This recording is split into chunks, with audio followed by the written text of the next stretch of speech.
In this recording we're looking at a very important topic for this course, and it's called global imbalances. And we are going to look at two interpretations of global imbalances, and these interpretations are really ways of defining global imbalances.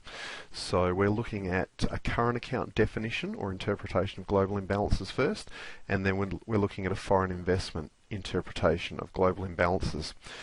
Global imbalances are a big issue because they create problems. So the next thing we're going to do is then look at problems associated with, or the problems that global imbalances create, and then we'll briefly look at solutions, but we'll probably do more work, or we will do more work on the possible solutions to global imbalances in class. So starting off with this, I've got a quote here from Ben Bernanke back in 2011, and right at the bottom of the slide I've got the link where you can actually go and look at the speech, which does focus on global imbalances. So I suggest that you read the speech to get a better feel for what global imbalances are. I should say with this topic we're going to go through it and go through it in a reasonable amount of detail, but this is one topic that you will have to do quite a bit of additional reading for.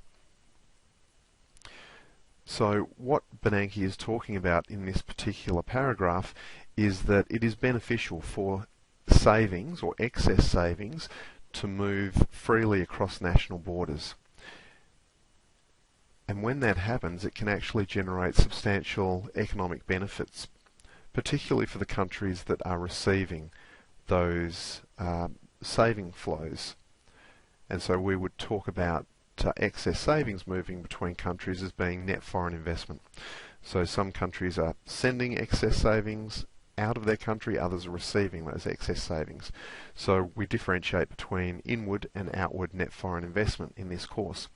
Now generally what economic theory tells us is that excess savings will flow from developed countries to developing countries. Historically that's the way that economics has thought about these flows, or the most likely direction of these flows, from developed countries to developing countries.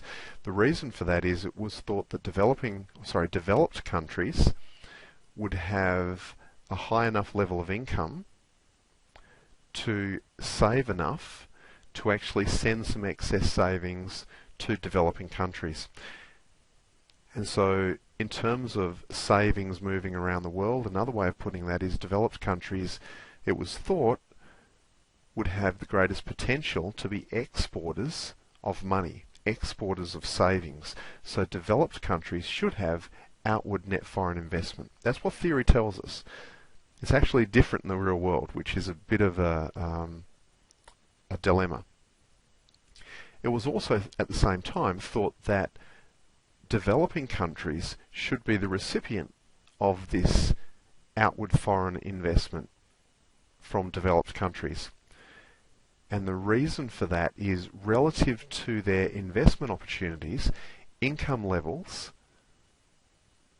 should be so low in developing countries that it would be very difficult for those countries to actually save enough to finance all of their own internal investment opportunities.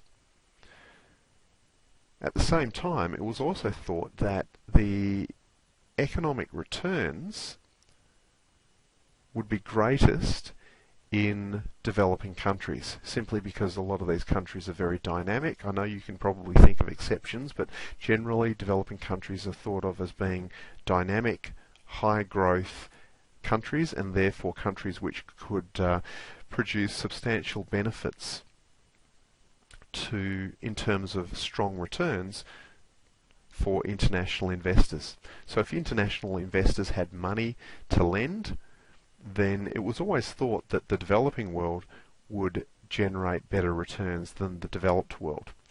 So for those reasons I've given, it was thought that savings should flow from developed countries to developing countries. What we've seen over recent years, however, is that hasn't been the case. Excess savings have actually been flowing from less developing countries into developed countries, primarily the United States. So that's one issue. And I really haven't started defining global imbalances yet. I have just been talking about or providing you with background information, which will help put global imbalances in context. So on this slide, I'm still not going to define global imbalances, but we are slowly getting there. We know in this course that a country's current account balance is equal to its savings investment gap. So the idea is, if savings minus investment is positive, a country will have outward net foreign investment, and that money will come back into the country, assuming it's got a floating exchange rate, through a current account surplus. Now, in terms of global imbalances, we have to start thinking about current account deficits and surpluses not in 1 year, but in an environment where current account deficits are persistent and lasting over many, many years in a given country, and in other countries, those countries having persistent current account surpluses. So now we're thinking about current account deficits and surpluses and the persistence of those deficits and surpluses. That's something we haven't really done previously. Now, one way to think, and we're still preparing ourselves for this definition or this concept of global imbalances now, so we're not quite there yet, but one way to think about a current account deficit is that a country is spending more than it produces. Now, if a country spends more than it produces, one thing that can happen is, if it's a closed economy, it will simply create inflation. But if a country is spending more than it produces and the country is an open economy, then a lot of that excess domestic spending can actually spill over into imports, meaning that imports are greater than exports, which is another rationalisation of the current account deficit. The problem with current account deficits and surpluses is there are multiple ways of thinking about it, and in this presentation, I have given you two different ways of kind of thinking about a current account deficit. One way is a country has a negative savings minus investment imbalance. So savings are inadequate.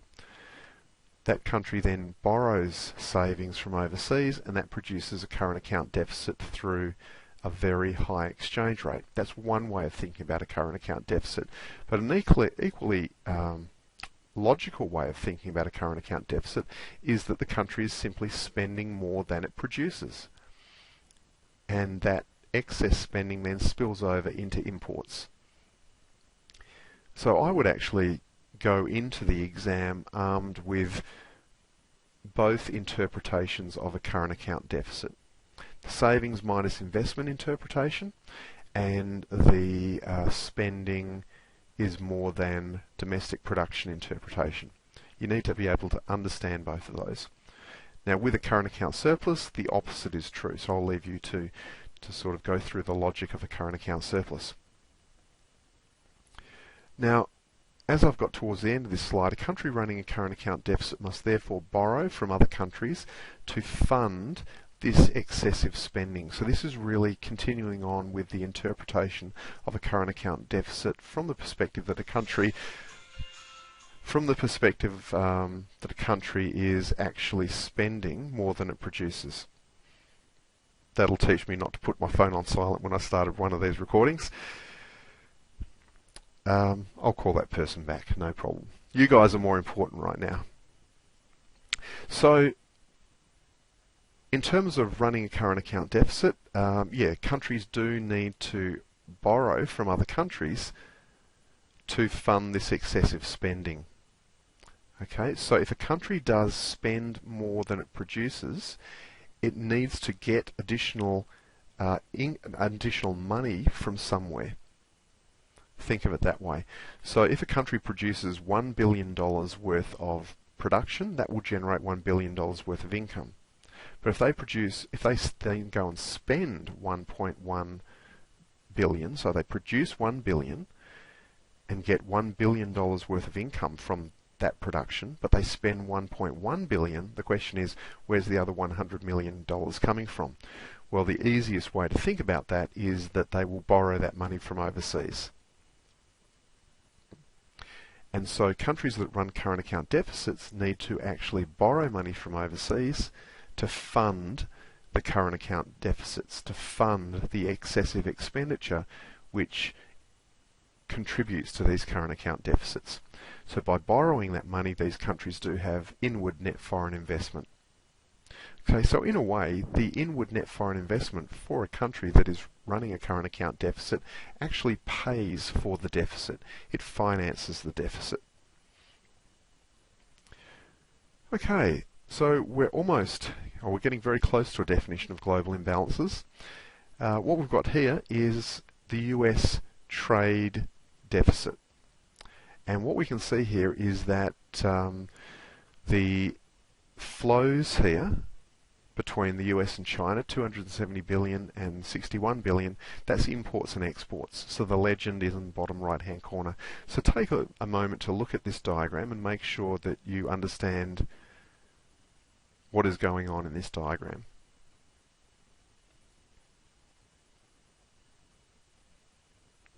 So what this diagram is showing is that the US is running a trade deficit with China, with Japan, with Europe, and with OPEC. And so the size of the US trade deficit is massive. For this year, these numbers, and this was kind of back in the 2008-2009, these numbers, the US trade deficit was a massive $811 billion.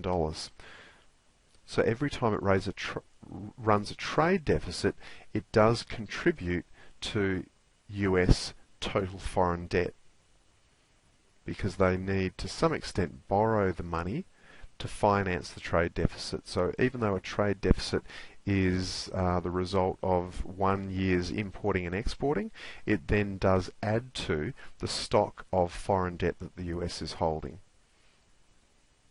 And so this gives us the first hint at what global imbalances are all about. One interpretation of global imbalances are large and persistent trade deficits in some countries and trade surpluses in other countries. Now this situation where America has a big trade deficit with all of these other countries, and these countries have big trade surpluses with America, it wouldn't be a problem if it lasted for just 1 year and the situation was reversed later. But that hasn't been the case. The world has been trading like this, with deficits in the United States and surpluses in a lot of these other countries for, well, more than a decade. And so it's the persistence of these deficits and surpluses that is the big problem. Okay, let's get to a related question. So we've kind of had a little bit of a look at global imbalances. I've kind of hinted at what they are, but I haven't given you the full-blown definition yet. But before we do that, let's ask the question, is a current account deficit bad? A lot of people enter economics and they have this thing in their head that tells them that a deficit is something bad and a surplus is something good. Now that may be true for your bank account, but in terms of a current account, that's not true at all. A current account deficit is not necessarily good, and a current account deficit is not necessarily bad, although it could be, and a current account surplus is not necessarily good, although it could be. We certainly do have plenty of examples out there of bad current account surpluses, or more importantly, a better way to think about that is current account surpluses which are a result of very poor macroeconomic conditions. And there's also plenty of examples of current account deficits which are a result of excellent macroeconomic conditions. So a deficit is not necessarily bad. So the answer to that question is not necessarily. To answer this question, well, the answer is a current account deficit, is it good or bad? The answer is no. And it all depends, and the continuation of that answer is it all depends upon what causes the current account deficit in the first place. What are the underlying causes? Now let's have a look at this equation and use this equation to answer this question in more detail. That is the question, are current account deficits bad? We know that a current account deficit, so a negative number on the right hand side of this S minus I equals the current account balance equation. If the right hand side is negative, that's a current account deficit, And we know that must be a result of savings being less than investment, which means that this country is bringing in foreign money, foreign savings. So in other words, there is inward net foreign investment into this country. So a current account deficit is consistent with an inflow of money, foreign investment money from other countries. Now, whether a current account deficit is good or bad comes down to one simple issue.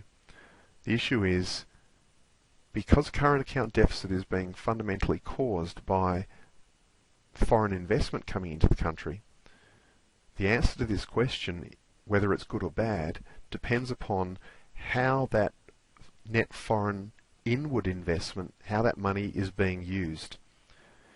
If the money is flowing into this country and creating a current account deficit through a high exchange rate, and that money is being used to purchase HSVs and jet skis,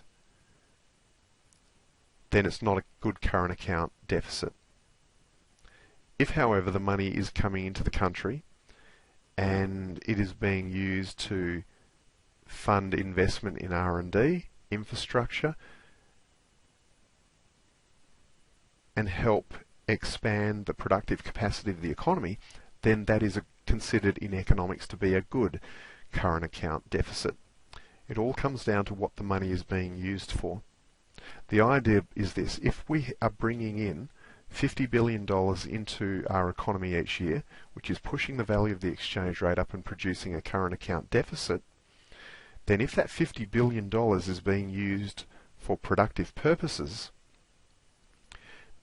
such as improving the efficiency or the productive capacity of the economy, then that improvement in either the efficiency or the productive capacity of the economy will hopefully generate enough of a return on that initial money that flowed in so that we can use that investment to repay the principal and service the debt in terms of paying the interest payments on that debt. We need to use this money that's coming in, that is producing the current account deficit, in a smart way so that we have something to show for that money, so that we can use that money to actually repay the debt that is associated with the inflow of that money. Because as the money flows into the country, typically it will come in through the bond market. And so as the money comes in, all of a sudden we have a debt. We owe foreigners that money. We will eventually need to pay them that money back. So obviously, if we use the money wisely, we'll be able to service that debt and potentially be in a stronger position. Ideally, we would want to borrow that money from foreigners for, say, 5%, pay them a 5% yield on bonds, the bonds that we issue them or that we sell them to bring the money in. If we can pay them 5% but use their money to earn an 8% return on the investment we undertake with their money, we're 3% in front.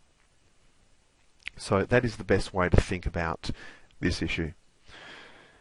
Okay, so now we know current account deficits are not necessarily bad, but now let's look at the way the world's been working over the last 15 years or so. We've got large current account surpluses in Germany and China, and large current account deficits in the United States. Now, we've just found out a current account deficit is not necessarily bad. It depends upon what you are using the money for. But when you're in a situation like this, such as the United States is in, and the United States is running large current account deficits, and they are persistent year after year after year, then this persistence really puts us into a situation of global imbalances. So global imbalances, one definition of it, the current account definition of it, is large and persistent current account deficits in one group of countries. Now in the case of the world today, that is mainly the United States, and large and persistent current account surpluses in another group of countries, primarily Germany and China. And so it's this imbalance, that the persistence of these deficits and surpluses rather, that gave rise to the expression global imbalances. So there is an imbalance, a persistent imbalance between trade flows.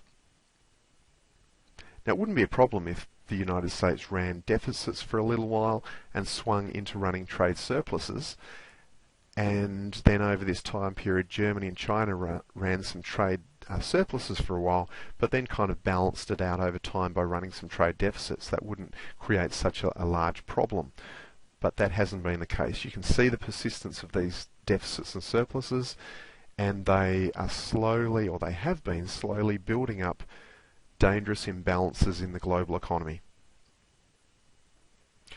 What you're also seeing here are global imbalances from the current account perspective. Remember, at the very beginning of this I said that you can define global imbalances both from a current account perspective or from a sort of a net foreign investment perspective. We're still looking at global imbalances from the current account perspective, and what we can see here is something very similar to what we saw in the other graph. It just breaks the countries into the countries contributing to these global imbalances into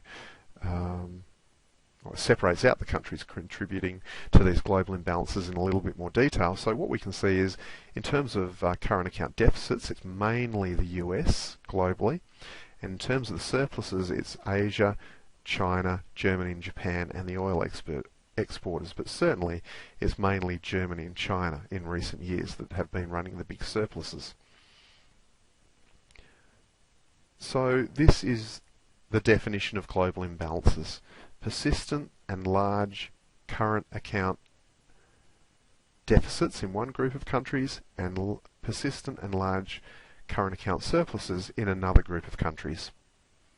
Just remember, deficits and surpluses are not bad unless they are large and persistent over many years. Then they can create problems. And through your reading you need to start to understand what problems these imbalances, these global imbalances, actually create. So you need to be able to define global imbalances and understand what produced them and why they're a problem, and also why they are potentially a constraint on future growth. Okay, once again, global imbalances from a current account perspective, more of the same, just over a longer time period, so that you can see that the United States current account deficit has been in existence right throughout the 1980s. Back then it was financed more by Japan and Germany running trade surpluses. But the history of the United States running big current account deficits, well, it's been occurring for 25 years. It's just that in the early 2000s it really did blow out. These imbalances really did get large, or the current account deficits in America really got large. Okay, and in terms of current account deficits in 2013, who were the major economies? Well, it was the United States and the United Kingdom. In terms of billions of dollar terms, running the largest deficits. Brazil, Turkey, Canada contributed. In Australia, we're running a $50 billion current account deficit each year as well. Who are the surplus countries? Germany, China, Saudi Arabia, Switzerland, Netherlands, Korea. Okay, so this gives you a feel for the countries that are running deficits, the countries that are running surpluses. Now, from your previous work, remember that if a country is running a large current account surplus, it must be sending excess savings to the rest of the world. And if a country is running a deficit, it must be receiving those savings. So in the third column from the right, under 2013, you can actually see where the money's been, where the foreign investment has been coming from and where it's been going to.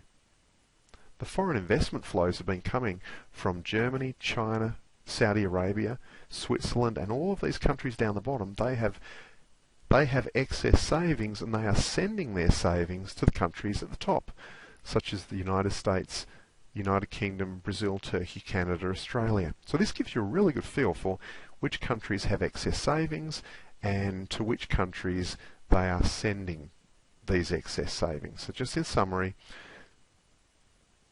the countries down the bottom, they are saving more than they need to satisfy the domestic borrowing requirement, and they are sending those excess savings to the countries at the top. Once again, this wouldn't be a problem if it was just like this in 2013, but it hasn't been like that in 2013. These countries have been financing the current account deficits of the countries, or the countries down the bottom have been financing the current account the countries down the bottom have been financing the current account deficits of the countries up the top for 15 or so years now, and it has built up dangerous imbalances in the global economy.